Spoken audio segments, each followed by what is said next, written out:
Right ఇక breaking news చూస్తున్నాం. సిద్దిపేట జిల్లాలో దారుణం చోటు చేసుకుంది.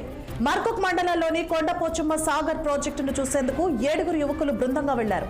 నీటిలో సెల్ఫీ దిగేందుకు ప్రయత్నించి 7 నీటిలో కొట్టుకుని పోగా అందులో నుంచి ఓ 2 యువకులు మాత్రం బయటపడ్డారు. ఈ ఘటనలో మిగతా 5 నీటిలో మునిగిపోయి గల్లంతయ్యారు. ఆచూకీ లభించిన యువకులు ధనుష్, లోహిత్, దినేశ్వర్, సాహిల్, జతిన్లుగా పోలీసులు తెలిపారు. ఈ ఘటనపై సీఎం రేవంత్ ఆరా తీశారు. అధికారులను అప్రమత్తంగా ఉండాలని, గల్లంతైన వారి కోసం గజ ఈతగాళ్లను రప్పించాలని సీఎం ఆదేశాలు జారీ చేశారు. జిల్లా అధికారుల దగ్గర ఉండి పర్యవేక్షించాలని సూచించారు.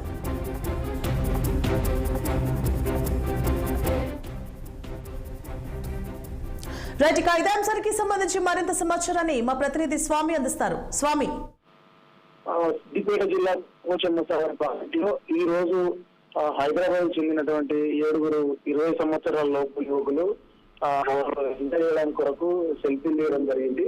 ఈ సెల్ఫీలు తీరుతున్నటువంటి క్రమంలో 5 వాళ్ళ చేతులు ఒకే దగ్గర జోడించుకొని ఇలా సెల్ఫీ కొట్టే క్రమంలో ఒకేసారి 5 అందులో మునిగిపోయారు. 2 ప్రాణాలతో అక్కడ ఉన్నటువంటి స్థానికులు కాపాడారు.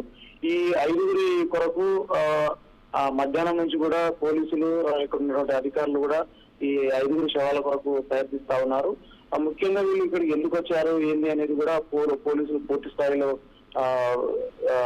ఎంక్వైరీ చేస్తా ఉన్నారు. హైదరాబాద్ చెందినటువంటి యువకులు కావడంతో సీఎం రేవంత్ రెడ్డి కూడా దీనిపై అధికారులను ఆదేశించారు. అక్కడ ఉన్నటువంటి ఇమీడియట్ గా ఈ గాలింపు చర్యలు చేపట్టండి, దానికి సంబంధించినటువంటి అధికారులను సమాయత్తం చేయాలని కూడా చెప్పడం జరిగింది. ఈ 5 శవాల కొరకు అయితే పోలీసులు గదగిదగాలను తెప్పించి కూడా గాలింపు చర్యలు చేపడతా ఉన్నారు. Right, thank you for the update Swamy.